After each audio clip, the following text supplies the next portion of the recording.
Hello everyone. Once again welcome back to Kaveri Kathuria classes and I hope you all are doing great. आज के इस video lecture के अंदर हम discuss करने वाले हैं 100 MCQs on the marketing management. तो चलिए इसको स्टार्ट करते हैं। सबसे पहले आपका क्वेश्चन नंबर 1 गिवन है यहाँ, विच of the following best define marketing management. पूछता है कि आपसे यहाँ पूछता है कि बेस्ट तरीके से मार्केटिंग मैनेजमेंट को क्या डिफाइन कर रहा है।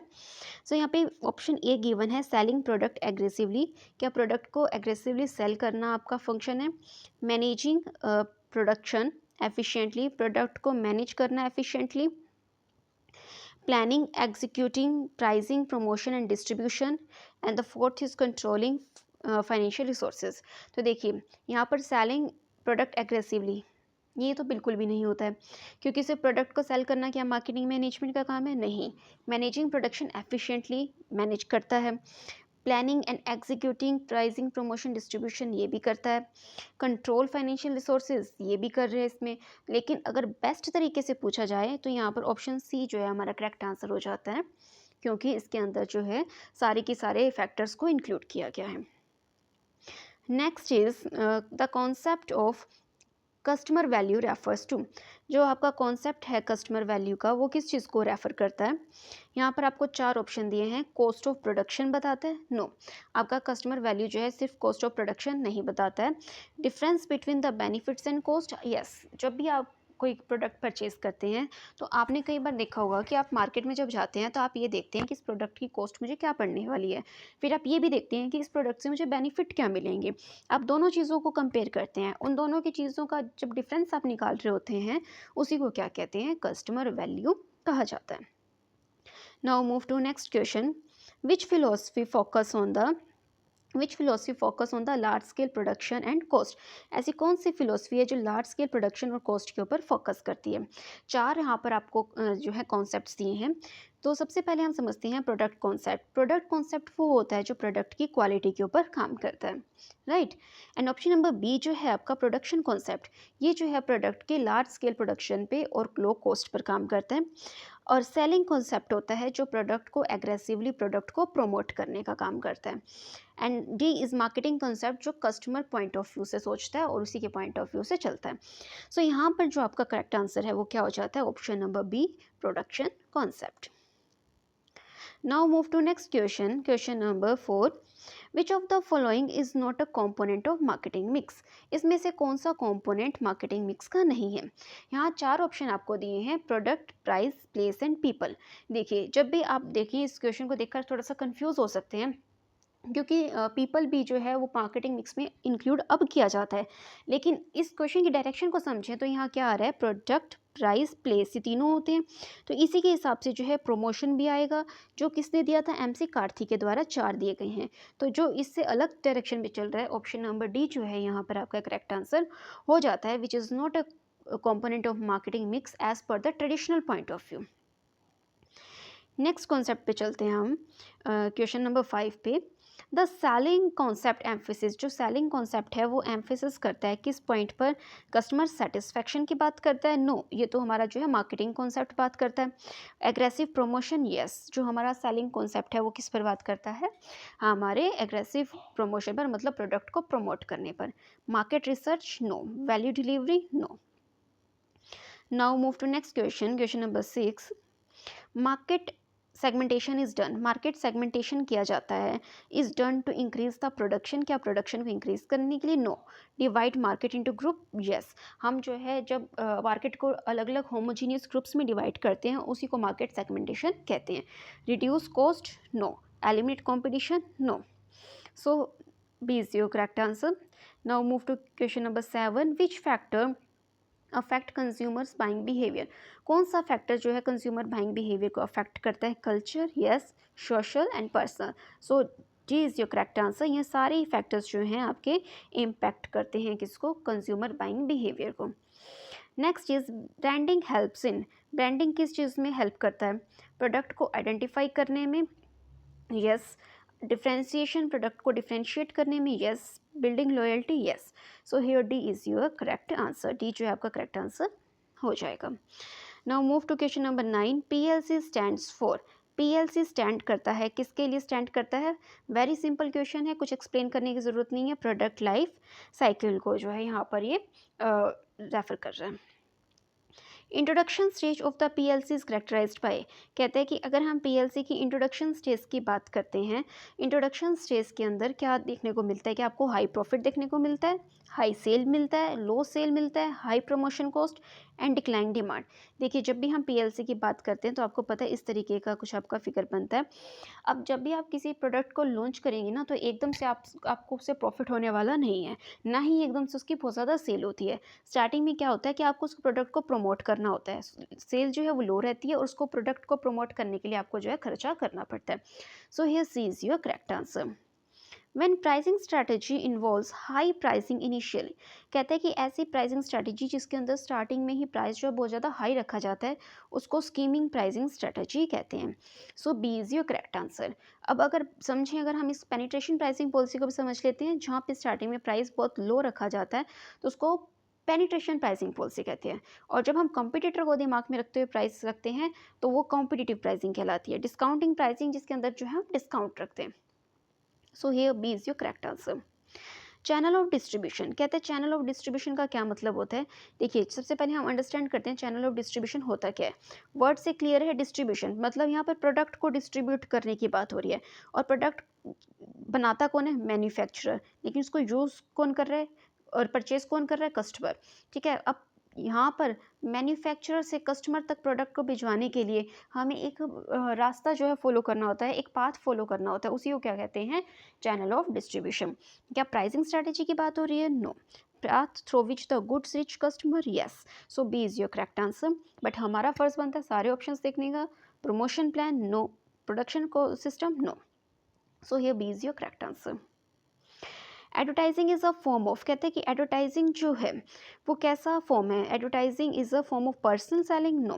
क्या एडवर्टाइजिंग में हम पर्सनली मिलते हैं, किसी से डायरेक्ट कनेक्शन होता है? नहीं, हमारा किसी से कोई डायरेक्ट कनेक्शन नहीं होता है। सो यहाँ पर नॉन पर्सनल कम्युनिकेशन हमारा रहता है। तो जो बी है आपका यहाँ पर क्या होगा? करेक्ट आंसर हो जाएगा। डायरेक्ट मार्केटिंग नहीं होता है, ये तो पर्सनल सेलिंग में होता है। पब्लिक रिलेशन ये भी नहीं होता है। सो बी जो है आपका करेक्ट आंसर हो जाता है। And the which is paid form of promotion, इसमें से पेड फॉर्म कौन सा है प्रमोशन का? ऐसा कौन सा फॉर्म है जिसमें हमें पैसा देना पड़ता है अपनी ऐड करवाने के लिए, प्रोडक्ट की ऐड करवाने के लिए? तो क्या वो पब्लिसिटी है? नहीं, पब्लिसिटी तो आपका जो है फ्री में ही हो जाता है। एडवर्टाइजिंग, इसके लिए पेमेंट करना होता है। वर्ड ऑफ माउथ, ये तो जो है तारीफ एक प्रोडक्ट कस्टमर लेगा, उस प्रोडक्ट को जो है उसके बारे में जो भी वो रिव्यू आगे देने वाला है, पॉजिटिव या नेगेटिव, वो जो है आपका वर्ड ऑफ माउथ कहलाता है। पर्सनल इन्फ्लुएंस, जो पर्सनली वो कस्टमर फील कर रहा है उस प्रोडक्ट के बारे में, तो यहाँ पर बी जो है आपका करेक्ट आंसर हो जाता है। Now question number 15, market targeting refers to, market targeting का क्या मतलब होता है? देखिए सबसे पहले हम अंडरस्टैंड करते हैं एसटीपी को। एसटीपी में मतलब होता है सेगमेंटेशन, टारगेटिंग एंड पोजीशनिंग। इसके अंदर तो हम क्या करते हैं, मार्केट को डिवाइड करते हैं इनटू होमोजीनियस ग्रुप। अब उस ग्रुप्स में से हम डिसाइड करते हैं हमें कौन सी मार्केट में एंटर करना है, that is called market targeting. और पोजीशनिंग होता है हम कस्टमर के माइंड में प्रोडक्ट की पोजीशन बनाते हैं। So market refers to dividing marketing, no, ये तो क्या होगा? Segmentation. Selecting specific segments, yes, ये जो बी है हमारा क्या होगा? करेक्ट आंसर हो जाएगा, जिसके अंदर हम क्या करते हैं? एक स्पेसिफिक सेगमेंट को चूज करते हैं। So pricing decision, no. Promotion pricing, no, ये भी जो है आपका रॉन्ग हो जाएगा यहाँ। Next question number 16 is which is an example of intangible products. आपसे इंटेंजिबल प्रोडक्ट के एग्जाम्पल पूछते हैं। सबसे पहले अंडरस्टैंड करते हैं इंटेंजिबल प्रोडक्ट्स क्या होते हैं, जिसे हम टच नहीं कर सकते, जिसे हम देख नहीं सकते, छू नहीं सकते, फील नहीं कर सकते। ठीक है, देख या छू नहीं सकते, वो आपके इंटेंजिबल हैं। कार, नो, आपका जो है कार तो आप टच कर सकते हैं, लैपटॉप भी है। इंश्योरेंस, यस, इंश्योरेंस जो है आपका इंटेंजिबल प्रोडक्ट हो जाता है। So here B is C is your correct answer. Marketing environment include, marketing environment में क्या इंक्लूड किया जाता है? मार्केटिंग इन्वायरमेंट में आपके कौन कौन से फैक्टर्स जो है गिवन इंक्लूड होते हैं? माइक्रो इंक्लूड होता है, यस। मैक्रो भी होता है, yes. So both is your correct answer, C is your correct answer. Next move to question number 18, which stage of PLC shows maximum profit. कहता है कि यहाँ पर मैक्सिमम प्रॉफिट कौन सी स्टेज है पीएलसी की जो शो करती है। देखिए अगर इसकी ग्राफ की बात करें तो कुछ इस तरीके से ग्राफ होता है। अब यहाँ पर जो प्रॉफिट है आपका सबसे हाई होता है, मैक्सिमम होता है, इसके बाद क्या होता है, डिक्लाइन होना स्टार्ट हो जाता है। और यहाँ पर जो आपकी स्टेज होती है वो कौन सी होती है, maturity, introduction, growth, maturity and फिर क्या होती है, डिक्लाइन स्टार्ट हो जाती है यहाँ पर। तो अब यहाँ पर अगर आपसे पूछिए कि पीएलसी की मैक्सिमम प्रॉफिट कहाँ होता है, तो आपका मैच्योरिटी स्टेज में होता है। So C is your correct answer. Now move to next question, packaging perform which function. Packaging जो है कौन कौन से काम करती है, क्या प्रोडक्ट को प्रोटेक्ट करती है, प्रमोट करती है, convenience. So all is your correct answer, D is your correct answer. Now next question is consumer market deals with. Consumer market किसके साथ डील करती है, इंडस्ट्रियल बायर्स के साथ डील करती है क्या। देखिए जब बात ही कंज्यूमर की हो रही है तो मतलब सीधा कंज्यूमर की, फाइनल कंज्यूमर की बात हो रही है, जिससे वो जो परचेज करने वाला है। सो यहाँ पर बी जो है आपका करेक्ट आंसर हो जाएगा, कंज्यूमर मार्केट डील करती है किसके साथ, फाइनल कंज्यूमर्स के साथ। 20 क्वेश्चंस जो है हमने कर लिए हैं। अब हम डिस्कस करते हैं सेक्शन बी, जिसके अंदर 21 से लेकर 50 क्वेश्चंस को डिस्कस किया जाएगा। A company reduces prices to enter competitive market. ऐसी मार्केट जिसके अंदर कॉम्पिटिटर जो है प्राइस को रिड्यूस कर देती है, कंपनी प्राइस को रिड्यूस कर देती है कॉम्पिटिटिव मार्केट में एंटर करने के लिए, तो ऐसी प्राइसिंग पॉलिसी को हम क्या कहते हैं, पेनिट्रेशन कहते हैं। आपको मैंने बताया था अभी, जिसके अंदर हम प्रोडक्ट का प्राइस स्टार्टिंग में बहुत लो रखते हैं, that is called penetration pricing policy. Next is when demand is irregular the strategy use is. कहते हैं कि जब डिमांड इरेगुलर हो तो हम कौन सी स्ट्रैटेजी को यूज़ करते हैं, सिंक्रो मार्केटिंग, डी मार्केटिंग, री मार्केटिंग, ओवर मार्केटिंग। तो ध्यान से समझिएगा, अब सिंक्रो मार्केटिंग को तब यूज़ किया जाता है जब हमारी, जैसे मान लीजिए अगर हम वीक की बात करें तो वीक के एंड में, वीकेंड में सेल्स जो है कई बार बहुत ज़्यादा हाई होती हैं और पूरे वीक में सेल जो है आपकी लो रहती है। तो यहाँ पर हम इसको बैलेंस करने के लिए क्या करते हैं, सिंक्रो मार्केटिंग का यूज़ करते हैं। So A is your correct answer. Which is macro environment factor. Macro environment factor क्या होते हैं, देखिए फैक्टर्स की बात करें तो यहाँ पर दो फैक्टर की बात करते हैं, एक माइक्रो और एक मैक्रो। माइक्रो की बात करें तो यहाँ पर सप्लायर जो है आपका कैसा होता है, माइक्रो, कॉम्पिटिटर भी कैसा होता है, माइक्रो। ठीक है, ये दोनों माइक्रो के पार्ट होते हैं। इकोनॉमिक जो कंडीशंस होती हैं ये आपकी कैसी कहलाती हैं, ये मैक्रो का पार्ट होती हैं। ठीक है, मैक्रो के अंदर आपके क्या होते हैं, अगर हम मैक्रो की बात करें तो मैक्रो के अंदर आपकी इकोनॉमिक कंडीशंस आती हैं, टेक्निकल आते हैं, डेमोग्राफिकल आते हैं, ठीक है, और पॉलिटिकल आते हैं, इंटरनेशनल फैक्टर्स आते हैं, ये सारे आपके मैक्रो के पार्ट हैं। So here C is your correct answer. Now move to next question, brand equity refers to. Brand equity का क्या मतलब है, ब्रांड इक्विटी रेफर करता है प्रोडक्ट की वैल्यू को। So A is your correct answer. Brand cost, brand packaging no, brand promotion नहीं, brand की वैल्यू की जब हम बात करते हैं उसको कहते हैं brand equity. Now move to next question, question number 25, convenience goods are. Convenience goods कौन से होते हैं, जो एक्सपेंसिव होते हैं वो, फ्रिक्वेंटली परचेज्ड वो होते हैं, ड्यूरेबल्स होते हैं जिनको काफ़ी लंबे समय तक यूज़ किया जा सकता है, या इंडस्ट्रियल गुड्स होते हैं जिसको इंडस्ट्रीज में प्रोडक्ट बनाने में यूज़ किया जाता है। तो कन्वीनियंस गुड्स की अगर हम बात करें तो ऐसे गुड्स होते हैं जिसको हम इजीली आसपास के एरिया में परचेज कर सकते हैं, इजीली अवेलेबल होते हैं, फ्रिक्वेंटली हम आए दिन जो है डे बाय डे उसकी हमें ज़रूरत रहती है और फ्रिक्वेंटली उसको परचेज करते हैं। So here B is your correct answer. Which stage needs heavy promotion. ऐसी कौन सी स्टेज है जहाँ पर हैवी प्रमोशन करने की ज़रूरत होती है। देखिए मैंने अभी भी आपको पहले बताया कि जब भी हम प्रोडक्ट को लॉन्च करते हैं तो स्टार्टिंग में इंट्रोडक्शन स्टेज में हमें बहुत ज़्यादा प्रोडक्ट को जो है लोगों को वहाँ पर अवेयर करवाना होता है, उसके बेनिफिट्स के बारे में बताना होता है, तब हम वो क्या है वहाँ पर प्रोडक्ट के लिए ज़्यादा एडवर्टीजमेंट, ज़्यादा प्रमोशन का यूज़ करते हैं। So A is your correct answer. Personal selling is, personal selling का मतलब क्या होता है, जब आप डायरेक्ट किसी से कांटेक्ट बनाते हैं, फेस टू फेस कांटेक्ट बनाते हैं और अपने प्रोडक्ट को उसके बारे में समझाते हैं। जैसे मान लीजिए आपकी गली में अगर कोई सामान बेचने वाला आया है, कोई बुक्स बेचने वाला आया है, या फिर कोई, अगर आपने देखा होगा कि बहुत से लोग जो होते हैं गलियों में जा जाकर सामान बेच रहे हैं, वो आपको डोरबेल बजाते हैं, आते हैं, आपको समझाते हैं, वो एक तरीके का क्या कर रहे हैं, पर्सनल सेलिंग कर रहे हैं। तो वो क्या कहलाती है, फेस टू फेस आपसे मिलते हैं, बात करते हैं, तो वो कैसा होता है आपका face to face interaction. So personal selling कैसी होती है आपकी, फेस टू फेस इंटरेक्शन होती है। B is your correct answer. Which is not a pricing objective. इनमें से कौन सा प्राइसिंग ऑब्जेक्टिव नहीं है। देखिए प्रॉफिट को मैक्सिमाइज करना, survival, market share and production control. हम बात कर रहे हैं प्राइसिंग ऑब्जेक्टिव की।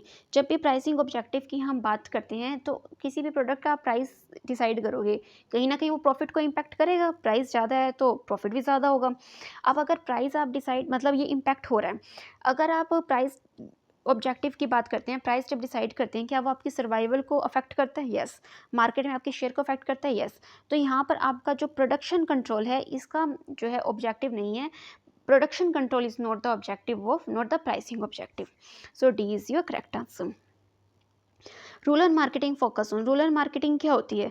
देखिए, अब रूरल एरिया से रिलेटेड है, वहाँ पर मार्केटिंग कर रहे हैं।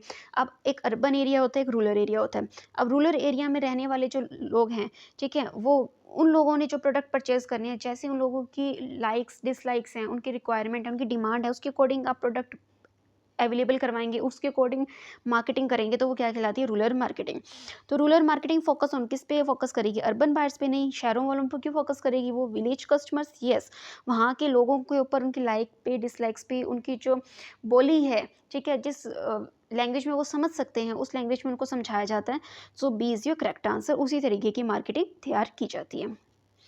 विच concept focus on the customer satisfaction. Customer के सेटिस्फैक्शन पे कौन सा जो कॉन्सेप्ट है फोकस करता है? अभी हमने देखा था प्रोडक्शन कंसेप्ट किस पर फोकस करता है? लार्ज क्वांटिटी में ज़्यादा से ज़्यादा सामान बनाना जिससे कॉस्ट लो आए। सेलिंग जो है प्रोडक्ट को प्रमोट करने पर ध्यान देता है। मार्केटिंग जो है कस्टमर की सेटिस्फैक्शन पर ध्यान देता है। So B, C is your correct answer. Marketing जो है कस्टमर के पॉइंट ऑफ व्यू से चल रहा है, कस्टमर की सेटिस्फैक्शन पर बात करता है।